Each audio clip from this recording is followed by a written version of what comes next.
कक्षा 12 में पढ़ने वाले हिंदी साहित्य के सभी विद्यार्थियों का पुनः एक बार आपके अपने इस YouTube चैनल साहित्य संगम में बहुत बहुत स्वागत है। अंतराल जो सहायक पुस्तक लगा रखी है उसका चैप्टर 2 बिस्कोर की माटी विश्वनाथ त्रिपाठी की आत्मकथा नंगा तलई का ये अंश है। इसी के MCQs हम देखने वाले हैं। जो वस्तुनिष्ठ प्रश्न है वो देखने वाले हैं। आपको ध्यान में होना चाहिए कि बोर्ड परीक्षा में भी और अर्धवार्षिक में भी इस तरह के प्रश्न पूछे जाएंगे और पूरे पाठ को समझने के लिए इन प्रश्नों का बहुत बड़ा योगदान रहता है। इसलिए आप सबसे पहले तो इस पाठ की समरी और सारांश जो मैंने बताया वो नहीं देखा तो वो देख लें। उसके बाद ये वस्तुनिष्ठ प्रश्नों वाला वीडियो देखें तो ज़्यादा समझ में आएगा। पहला प्रश्न देखिए कि डोडहा, मज, गिद्धवा और दामिन ये किसके प्रकार हैं? ये फूलों के प्रकार है, सांपों के हैं, खेलों के हैं, अनाज के हैं। 4 ऑप्शन आपके पास है और अगर आपने पाठ अच्छी तरह पढ़ा होगा तो इसका सही उत्तर होगा ब। ये सब सांपों के प्रकार हैं। डोडहा, मज, गिद्धवा और दामिन ये कौन से सांप हैं? ये विषहीन सांप हैं। ऐसे सांप जिनमें जहर नहीं है। और जिसमें डोडहा तो ये वामन जाति का माना जाता है। वामन जाति का जो सांप है ये डोडहा माना जाता है। और दामिन के बारे में ऐसा कहा जाता है कि ये पूंछ से अंग सड़ा देती है। अगर मुंह से नहीं खाती है लेकिन अगर ये पूंछ मार दे तो अंग सड़ जाता है। ये आपको ध्यान में होना चाहिए। विश्वनाथ त्रिपाठी ने जो अपना गांव है बिस्कोर की माटी उसमें भय मिश्रित वातावरण में इन सांपों का और बिच्छुओं का वर्णन किया है। अगला प्रश्न देखते हैं।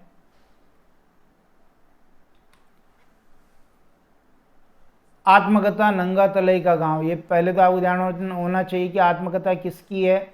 ये विश्वनाथ त्रिपाठी की आत्मकथा है। विश्वनाथ त्रिपाठी की आत्मकथा नंगा तलई का गांव। और ये जो नंगा तलई शब्द है ये भी विश्वनाथ के लिए ही काम आया है। तो विश्वनाथ त्रिपाठी का गांव है, नायक का गांव है, किस्सा कहने वाले, कहानी कहने वाले लेखक का गांव है। और वो गांव कौन सा है? बिस्कोहर। बिस्कोहर। क्या कहा देखिए, तो इसका नायक कौन है? अमरनाथ है, विश्वनाथ है, शिवनाथ है, हरगोबिंद है। 4 ऑप्शन आपके सामने है और इसका जो सही उत्तर है वो ऑप्शन नंबर ब है। जो विश्वनाथ है वो इस आत्मकथा के नायक हैं और वो विश्वनाथ बचपन का नाम है। ये विश्वनाथ ही विश्वनाथ त्रिपाठी हैं।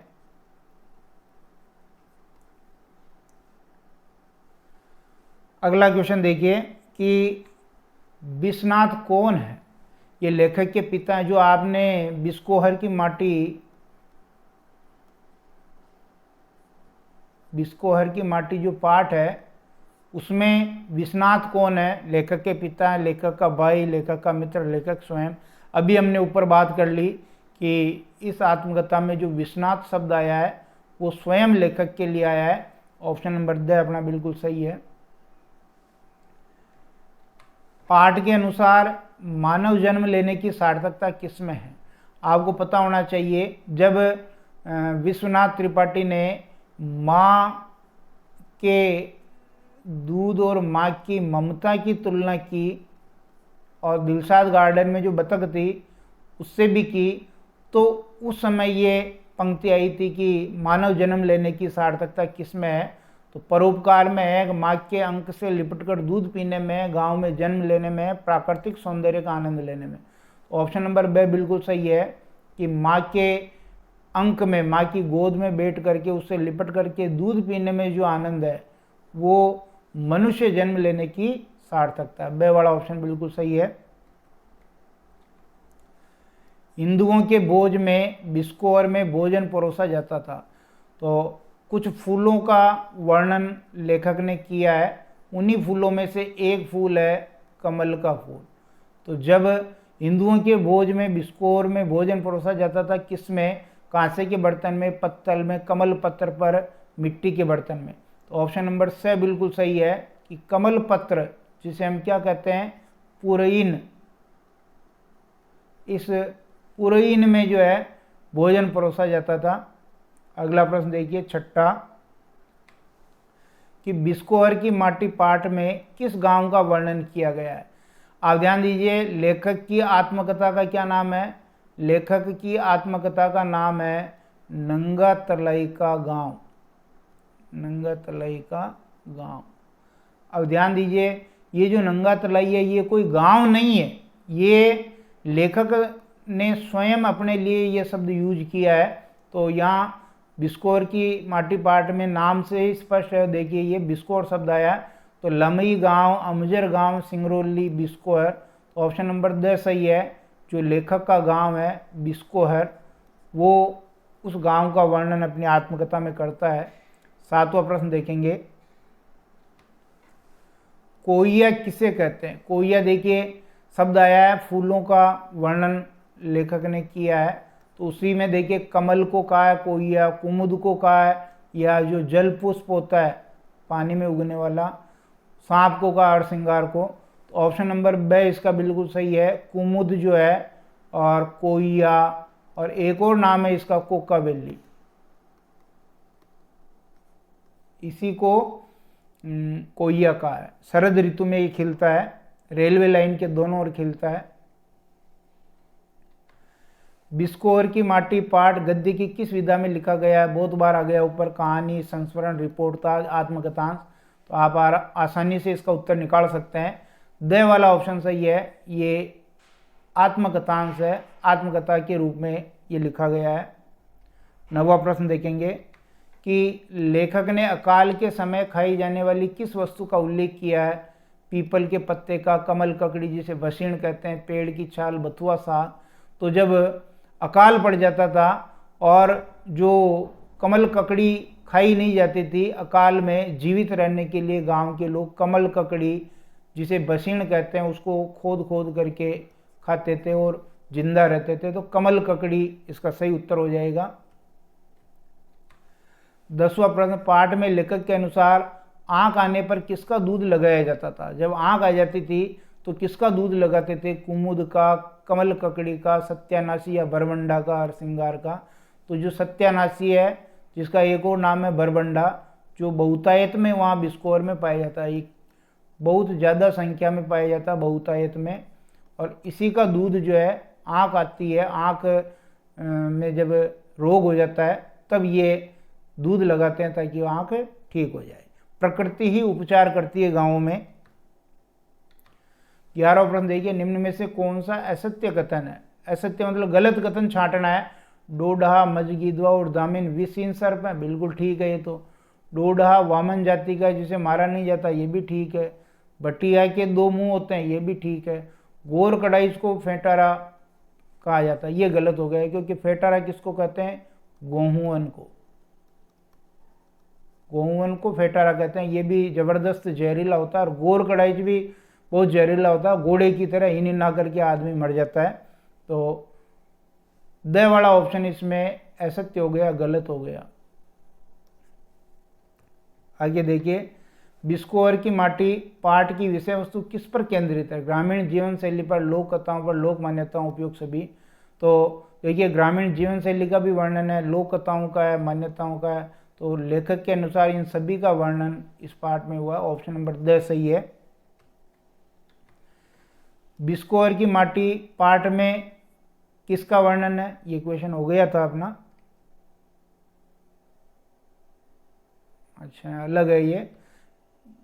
किसका वर्णन है? जीवन में माँ के स्थान का। वापस देखेंगे, बिस्कोहर की माटी पाठ में किसका वर्णन है? जीवन में माँ के स्थान का, गांव का वर्णन, गांव के प्राकृतिक परिवेश का वर्णन, उपयोग सभी। इसमें भी सारी चीज़ों का वर्णन है, इसलिए ऑप्शन नंबर द अपना सही हो जाएगा। 14वां प्रश्न देखेंगे, गांव शहर की तरह सुविधा युक्त नहीं होते तो वे किस पर निर्भर रहते हैं? भाई शहरों में तो इलाज है रोग का, गांव में नहीं है तो किस पर निर्भर है? खेती पर, उद्योग पर, प्रकृति पर, सरकार। उनके रोगों का उपचार प्रकृति करती है। तो ऑप्शन नंबर 6 सही होगा। प्रकृति से जो फल फूल मिलते हैं उससे रोगों का इलाज होता है। ग्रामीण जीवन में शहरी दवाइयों की जगह किसका प्रयोग आम बात है? प्रकृति से प्राप्त फूल पत्तियों का, झाड़ फूंक में अंधविश्वास, देवी देवताओं के तंत्र मंत्र, खेत की मिट्टी। तो पहला वाला ऑप्शन सही है। प्रकृति से जो फल फूल पत्तियां प्राप्त होती है उसी से जो है रोग ठीक होता है, दवाइयों के रूप में इन्हीं का प्रयोग किया जाता है। 16वां प्रश्न देखिए, विश्वनाथ के गांव में एक फल बहुत होता है, बहुत ज़्यादा होता है, उसका नाम क्या है? सत्यानाशी, बरबंडा, काशी फल, शरीफा, हरसिंगार। ए वाला ऑप्शन सही है। सत्यानाशी है जो बरबंडा है वो बहुत ज़्यादा मात्रा में वहाँ पर होता है। आग जब आती है, आग जब आती है तो इसी का दूध लगाते हैं। निम्न में से सांप की प्रजाति कौन सी नहीं? सांपों के प्रकार बताएं, मजगिदवा, शरीफा, डोडा, भटिया। तो इसमें से कौन सा एक सांप नहीं है? तो शरीफा नहीं है, क्योंकि शरीफा फल है, बाकी ये सब सांप हैं। गांव में फूलों की गंधों से किसका संबंध जोड़ा जाता था? फूलों से जो सुगंध आती थी, गंध आती थी, किसका संबंध जोड़ते थे? सांप का, देवी का, चुड़ैल का, उपयुक्त सभी का संबंध जोड़ा जाता था। एक और संबंध इसमें जोड़ा जाता था, महामारी का। तो इन चारों का संबंध इसमें जोड़ा जाता था। गांव में लू लगने की दवा थी। लू लग जाती, लू कब लगती थी? गर्मी में, तेज गर्म हवा चलती थी, तब अगर लू लग जाती, बीमार हो जाता, तो उसके लिए क्या दवा थी? कच्चे आम का पन्ना, पक्के आम का रस, प्याज का शरबत, नींबू का रस। तो कच्चे आम का पन्ना ये उसकी दवा थी। ए वाला ऑप्शन बिल्कुल सही है। खेतों में पानी देने के लिए छोटी छोटी नालियां बनाई जाती, उन्हें क्या कहते थे? फव्वारा, जलधारा, बरहा, नहर। तो वो कहलाती थी बरहा, जिसे अपन यहाँ कहते हैं दोरा। दोरा कहते हैं ना, पानी जाता दोरे में। वह औरत विश्वनाथ को औरत के रूप में नहीं लग करके किसके रूप में लगी? जो औरत उससे 10 वर्ष बड़ी थी, 10 वर्ष बड़ी, जिसको देख करके विश्वनाथ को आकर्षण हुआ, वो औरत किसके समान लगी? फूलों की खुशबू के रूप में, चांदनी के रूप में, जूही की लता के रूप में, नागिन के रूप में। तो यहाँ किस रूप में लगी? तो देखिए, ये नागिन के रूप में नहीं लगी, बाकी फूलों की खुशबू के रूप में भी लगी, चांदनी के रूप में भी लगी, जूही की लता के रूप में भी लगी। तो ए ब से तीनों सही, ए ब से तीनों ही सही हैं। विश्वनाथ पर क्या अत्याचार हो गया? विश्वनाथ पर क्या अत्याचार हो गया? उसको माता पिता पीटते थे, उसके सौतेली माँ आ गई, छोटे भाई द्वारा माँ का दूध पीना, उसकी माँ मर गई। तो विश्वनाथ जो है दूध कटहा हो गया, अर्थात उसका दूध कट गया। और क्यों कट गया? क्योंकि उसका छोटा भाई आ गया और यही अत्याचार हो गया। पहले माँ का वो स्वादिष्ट दूध पीता था, अब गाय का वो बेस्वाद दूध पीता है, इसलिए उसे अत्याचार होना माना गया है। तो ऑप्शन नंबर से सही हो जाएगा, छोटे भाई द्वारा माँ का दूध पीना। से वाला ऑप्शन सही है। लेखक की माँ की तुलना किससे की है? जीव जंतुओं से, जूही की लता से, बतख से, फूलों से। तो यहाँ देखिए ऑप्शन नंबर से सही है, बतख से उसकी तुलना की है, क्योंकि बतख में भी ममता का गुण है, माँ में भी ममता का गुण है। और ये बतख रहती थी दिलशाद गार्डन में, जहाँ पर लेखक ने इसको देखा और अपनी माँ से इसकी तुलना की। हरसिंगार का फूल किस ऋतु में खिलता है? शरद में, वर्षा, गर्मी, बसंत। शरद ऋतु में हरसिंगार का फूल खिलता है। ज़्यादातर फूल जो पाठ में जो लेखक ने वर्णन किया वो सारे के सारे शरद में ही खिलते हैं, चाहे वो कोइया हो, चाहे वो हरसिंगार हो, ये सब शरद में ही खिलते हैं। पाठ में गर्मी और लू से बचने के क्या उपाय बताए गए? कमीज में कोयला बांधना, कमीज में लकड़ी बांधना, अदरक बांधना, प्याज बांधना। तो कमीज में प्याज ये जो बांधते थे तो इससे उपाय हो जाता था लू का। पाठ में कौन कौन से सांपों के बारे में बताया गया? देखिए, गोवन आया, गोर कड़ाइच आया, फेंटार आया, डोडा आया, मजगिदवा आया, दामिन आया, कोया, बरबंडा, हरसिंगार, कमल। ये तो क्या फूल है। तो उत्तर क्या हो जाएगा अपना?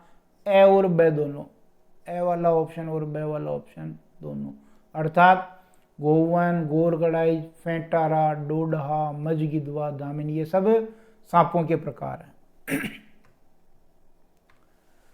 कोइया, हरसिंगार, कमल किसके प्रकार हैं? अभी बता दिया, फूलों के, सांपों के, खेलों के, अनाज के, तो ये सब फूलों के प्रकार हैं। ए वाला ऑप्शन सही है। लेखक के नंगा तलई का गांव में शरद ऋतु में कौन से फूल खिलते थे? गुलाब का, कोका बेली, जूही, सत्यानाशी। तो शरद ऋतु में बात की कि शरद ऋतु में कौन से खिलते हैं, तो यहाँ पर ध्यान दीजिए, ये सत्यानाशी फल है, जूही की बात नहीं की, कोका बेली की बात की है, तो बे वाला ऑप्शन अपना सही हो जाएगा। गुलाब का वर्णन किया नहीं, कोका बेली जिसे कोइया भी कहा है, कुमुद भी कहा है। विश्वनाथ को कौन सी बात देर में समझ में आई? बतख अंडे देने के समय पानी से जमीन पर आ जाती है, बतख अंडे देने के समय पानी से आकर पेड़ पर बैठ जाती है, बतख अंडे देने के समय जुर्म में छिप जाती है, बरसात कैसे होती है? पहला वाला ऑप्शन, कि जब अंडे देने होते हैं तो बतख जमीन पर आ जाती है। ये बात लेखक को देर से समझ में आई, ए वाला ऑप्शन सही है। लेखक ने माँ की तुलना बतख से क्यों की? जो दिलशाद गार्डन में जो बतख थी, दिलशाद गार्डन में, तो अंडे देने के कारण, जमीन पर रहने के कारण, शिकारी को चकमा देने के कारण, बच्चों के प्रति सतर्क रहने के कारण, बिल्कुल वो भी अपने अंडे में जो बच्चे हैं उनकी देखभाल करती है, सुरक्षा करती है। पूरब टोले के पोखर में क्या फूलते हैं? हरसिंगार, कमल, गुलाब, सिंगाड़ा। तो कमल उस पोखर में फूलते हैं, बे वाला ऑप्शन सही है। कमल पत्र को क्या कहा गया है? बसीण, पुरैन, गट्टा, कुमुद।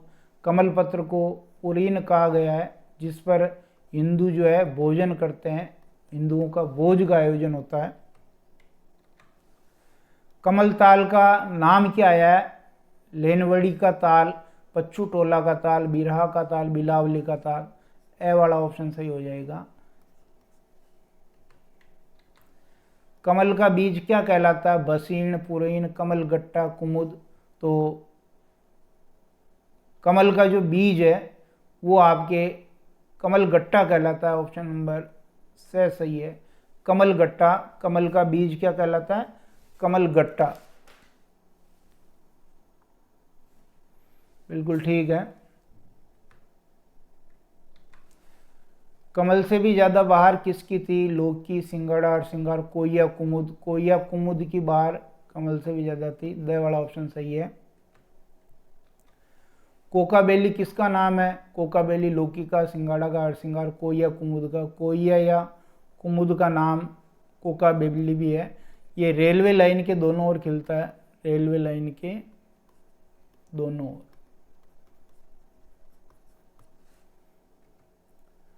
यह ही गया प्रश्न, देखिए रेलवे लाइन के दोनों ओर कौन सा फूल मिलता है जो शरद में खिलता है? हरसिंगार, कोइया, कुमुद, कमल, गुलाब। बे वाला ऑप्शन इसका सही हो जाएगा। सूजनी किसे कहा जाता है? फूल को, फल को, सांप को, सुई के डोरे से बनी कथड़ी यानी गुदड़ी। द वाला ऑप्शन सही है। इस स्मृति के साथ किसका बोध अजीब तौर से जुड़ा हुआ है? प्रकृति का, मृत्यु का, पशुओं का, खेती का। तो लेखक ने कहा कि मृत्यु का बोध, मृत्यु शाश्वत है। बिस्कोहर की माटी पाठ किस शैली में लिखा गया? यात्रा वृत्तांत शैली, संस्मरण, आत्मकथात्मक और जीवनी। ये आत्मकथात्मक शैली में लिखा गया पाठ है, स वाला ऑप्शन सही है। विश्वनाथ त्रिपाठी ने हजारी प्रसाद द्विवेदी पर केंद्रित कौन सी पुस्तक की रचना की? देश के इस दौर में हिंदी के प्रहरी, व्योमकेश दरवेश, मानसरोवर। तो व्योमकेश दरवेश जो है ये रचना हजारी प्रसाद द्विवेदी पर केंद्रित है, जो विश्वनाथ त्रिपाठी ने लिखी। निम्न में से किसकी चर्चा फूल के रूप में नहीं होती? कमल, कोइया, हरसिंगार, कोहड़ा या काशी फल। ये तो देखो नाम से स्पष्ट है, काशी फल है ये। तो इसकी चर्चा फूल के रूप में पाठ में नहीं हुई।